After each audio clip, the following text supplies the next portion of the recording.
नमस्कार, मैं उत्कर्ष। आज की इस वीडियो में हम समझने की कोशिश करेंगे कि दिल्ली शासन प्रशासन से जुड़े नए संशोधन विधेयक में क्या है और कैसे इसके कानून बन जाने के बाद दिल्ली में सरकार का मतलब बदल जाएगा। बिल को समझने के लिए ये ज़रूरी है कि आप पूरी वीडियो देखें। राजधानी क्षेत्र दिल्ली में शासन व्यवस्था को चलाने के लिए केंद्र सरकार ने सोमवार 15 मार्च को लोकसभा में एक संशोधन बिल पेश किया था, जिसका नाम है राष्ट्रीय राजधानी क्षेत्र दिल्ली सरकार संशोधन विधेयक 2021 GNCTD अमेंडमेंट बिल 2021। इस बिल के पेश होते ही राजनीतिक प्रतिक्रिया आनी शुरू हो गई। आम आदमी पार्टी के राज्यसभा सांसद संजय सिंह ने ट्वीट कर कहा कि दिल्ली में विधानसभा 69वें संशोधन से बनी। माननीय सुप्रीम कोर्ट ने दिल्ली में सीएम को सरकार माना, तो क्यों असंवैधानिक ढंग से अमित शाह बनाना चाहते हैं एलजी को सरकार। ये बिल बुधवार को राज्यसभा में विपक्ष के हंगामे के बीच पास कर लिया गया और राष्ट्रपति के मुहर के बाद ये कानून बन जाएगा। इस संशोधन बिल के प्रावधान की वजह से एक बार फिर केंद्र सरकार और दिल्ली सरकार आमने सामने है। आम आदमी पार्टी ने यह आरोप लगाया कि नरेंद्र मोदी अरविंद केजरीवाल की लोकप्रियता से परेशान हैं और अब वो दिल्ली में पिछले दरवाजे से शासन चलाना चाहते हैं।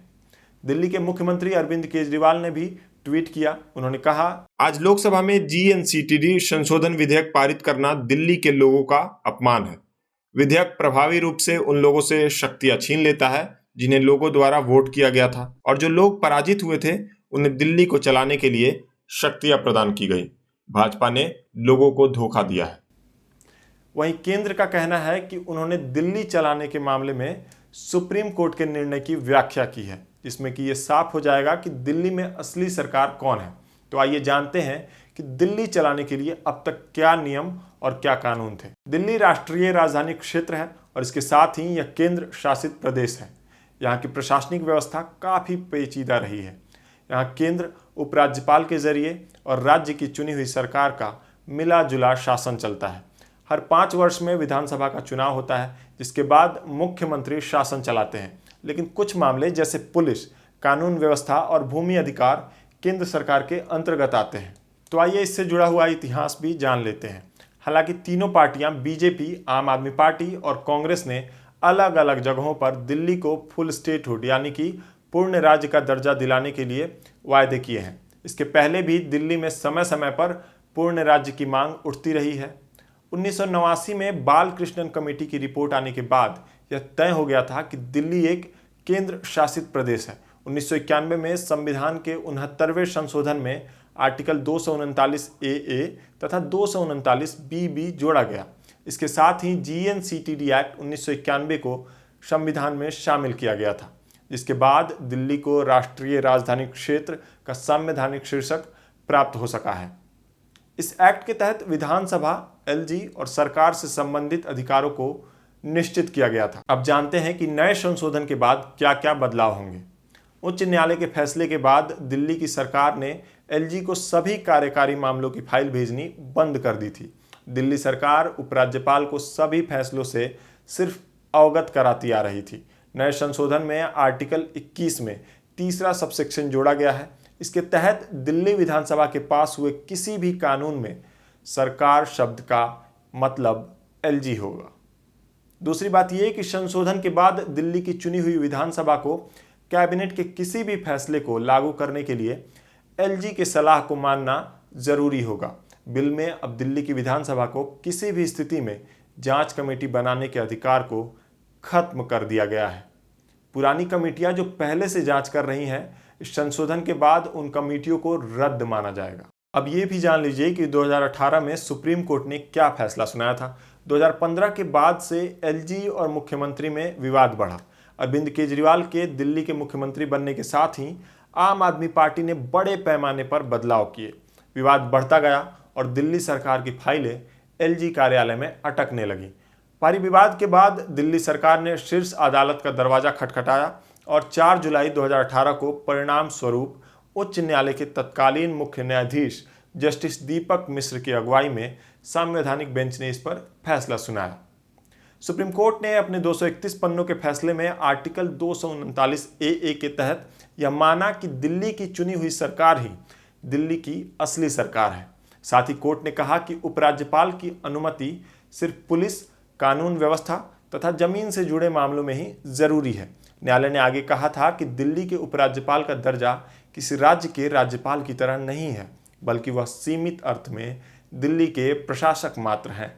दिल्ली सरकार को भी यह नहीं भूलना चाहिए कि दिल्ली एक संपूर्ण राज्य नहीं है। अब माना यह जा रहा है कि 2018 के बाद से अब तक केजरीवाल सरकार स्वतंत्र फैसले ले रही थी और इसका नतीजा ये रहा कि दिल्ली की सरकार 200 यूनिट तक बिजली मुफ्त प्रदान कर पाई थी। साथ ही महिलाओं को बस में फ्री राइड जैसी सुविधाएं भी दे पा रही थी। इस पूरे मामले पर हमने दिल्ली की जनता से उनकी राय मांगी और वो इस बिल के बारे में क्या सोचते हैं हमने उनसे पूछा। आपका नाम क्या है सर? पहले तो हम आपका नाम जानना। मेरा नाम सोहन लाल है।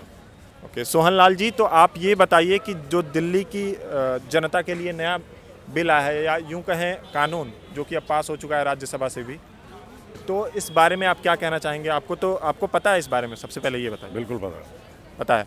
तो इस बारे में आप क्या कहना चाहेंगे कि आपकी चुनी हुई सरकार अब सरकार नहीं रहती? ये सही नहीं है। ये जो बिल पास हुआ है, जो कानून बना है, ये बिल्कुल सही नहीं है।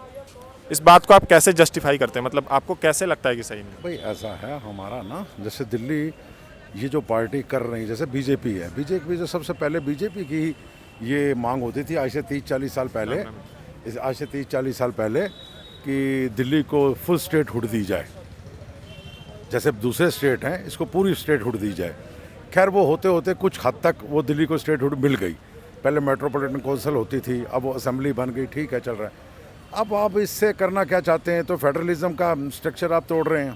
सुप्रीम कोर्ट ने भी कह दिया था कि दिल्ली की गवर्नमेंट इलेक्टेड है, इसलिए इसको सारे अधिकार हैं और आपको सिर्फ लेफ्टिनेंट गवर्नर से पूछना नहीं है, उसको सिर्फ बताना है कि हम ये करने जा रहे हैं।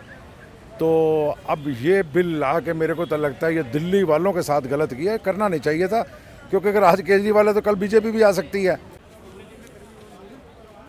दिल्ली की चुनी हुई सरकार और केंद्र सरकार, जो कि देश की चुनी हुई सरकार है, ये दोनों आमने सामने हैं।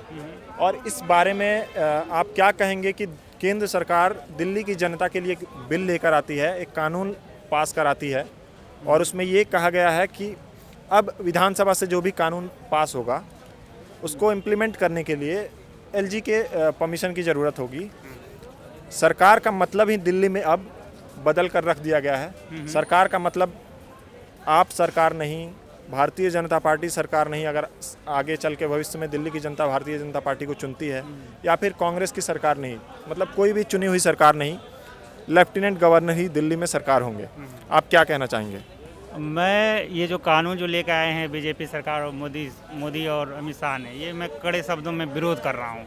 और सिर्फ मैं ही नहीं कर रहा हूँ, ये पूरा एटलीस्ट दिल्ली के सारे पब्लिक विरोध कर रहा है। इसका मेन बेसिक रीज़न ये है कि अगर आपको यही इम्प्लीमेंट करना था तो फिर ये दिल्ली में जो सरकार का नौटंकी जो किए हो, जो 63 सीटें मिली हैं आम आदमी पार्टी को, वो किसके लिए मिली है? मोदी जी, मैं आपका बहुत रेस्पेक्ट कर रहा हूँ, अमित शाह भी, और मैं सांसद वाले में वोट मैंने आपको किया था, लेकिन मैं अभी भी बोल रहा हूँ कि यहाँ पे दिल्ली के सरकार में केजरीवाल बहुत अच्छा काम कर रहे हैं, और इसको प्लीज़ आप मत सताइए। जितना आप सताएंगे, हो सकता है वो 68 हो जाए, 69 हो जाए, हो सकता है 70 हो जाए, और आपके हाथ कुछ नहीं लगेगा। इसलिए किसी को, आपके हाथ में 16-17 स्टेट है, 18 स्टेट, आप उसको देखो ना।